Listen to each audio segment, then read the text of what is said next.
YouTube? It's your man BG Tech Life here, and today I just want to try something different.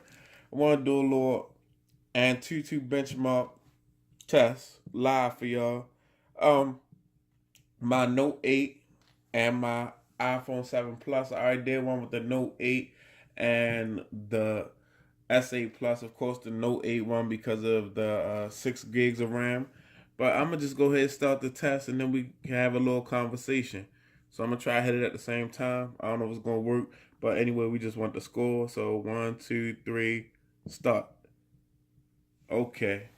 Well, as we go through the test here, I'm just wondering what the score gonna be. I believe the iPhone will remain victorious, will win against this Note 8 because of the ecosystem. The iPhone has iOS. iOS is very much optimized. That's why iOS doesn't change much. No knock to Apple. That's just them doing what they doing, being very consistent with their operating system. As far as hardware goes, the Note 8 has the iPhone 7 Plus completely beat. The 7 Plus has the Apple A10 chipset, Fusion chipset, quad core processor, and it's 3 gigs of RAM. Now, the Note 8 has twice as much RAM as the 7 Plus, 6 gigs of RAM, an Adreno 540 graphics processor, octa-core computing processor, and the Snapdragon 835, the processor that just dropped this year. So, as far as hardware go, it seemed like Samsung would get the win, but that's not how it works when you're working with different operating systems. iOS is just too light. The ecosystem is just too optimized. They have iOS has been worked almost to perfection as far as performance goes. Me myself, I sound like I might be an Apple guy, but that's not the truth. I'm actually an Android guy because I like that more open source operating system that Android has, and there's just so much more you can do with an Android phone than you can with the iPhone. But at the same time, I have an iPhone because I like the consistency and, like, some of the iMessage stuff.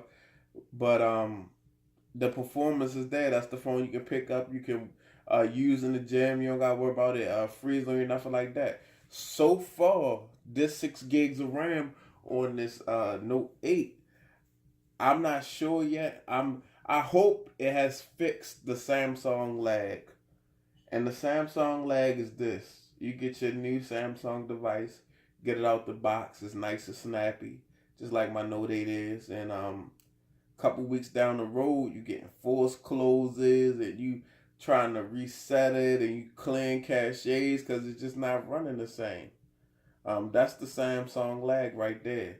It for some reason everything just slows down. I don't know if it's because once you put that load, it has to be a software issue. It's a software issue.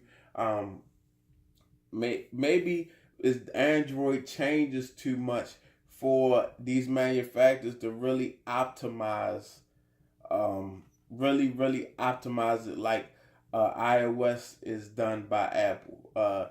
Apple knows what's coming to the table. Apple knows we're getting out. We're making iOS 10, and they take that time to make 11. They put betas out.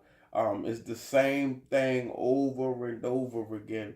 Now, I'm sure the process is very tedious, and that's why they don't let a lot of third party developers produce apps, things of that nature, because Apple doesn't just want anything running on their phones.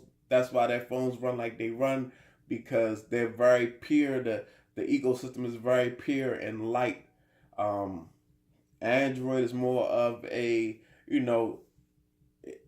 more of an adventurous operating system. So it's a lot more distractions that can be thrown its way. But as you can see, my iPhone is at 92%, and the Note 8 is at 77%. And I would say this: it's not because there's is both these phones. The Note 8 probably has less on it than the iPhone. I've had the iPhone for the longest. As you can see, the iPhone is finished. I had this iPhone for a while. It was loaded down with apps. It's the 120 gig variant 7 Plus from Verizon. And as you can see, the score. And now we're gonna wait for the score from the Note 8. We still waiting for the Note 8. The Note 8 is still user experience performance, and that's where Android is always falling behind Apple, especially and I'm having a battery issue. The battery went down to 5%. I'm still going to go ahead and turn this up just a little bit so y'all make sure y'all can see the screen. It can finish the test, but that's just the story. Like, especially Samsung. Samsung's skin is kind of heavy. A Pixel would do better. A Pixel would compete better with an iPhone because it's the stock Android. Oh, so it actually, even though the test took longer, it actually beat out the iPhone. It beat out the iPhone by like 9,000 points. That's crazy. It actually beat the iPhone in the benchmarks. That's crazy. I thought that for sure the iPhone was going to beat it. But for some reason, on Antutu, they got the iPhone 7 Plus scoring much higher. I don't know what that's about. So you can see my 7 Plus here. You can see the score. It's about 12,000 points lower. But that's that. Maybe it's the 6 gigs of RAM putting in work. It's the Antutu benchmark test and the results. Let me go back so I can show y'all the results. It's the Note 8, iPhone 7 Plus. The Note 8 has been performing thus far. Hopefully it continues to perform and the Samsung lag don't set in. It's your man BG Tech Life. Follow me on Instagram, BG Tech Life. Follow me on Twitter, BG_Tech Life. If you're not already subscribed, get subscribe to my channel. And if you're wondering what these headphones are just sitting right here, I don't know why I left them right here like this. These are the Blue T3s. Go check them out on Amazon. I'm out. Peace.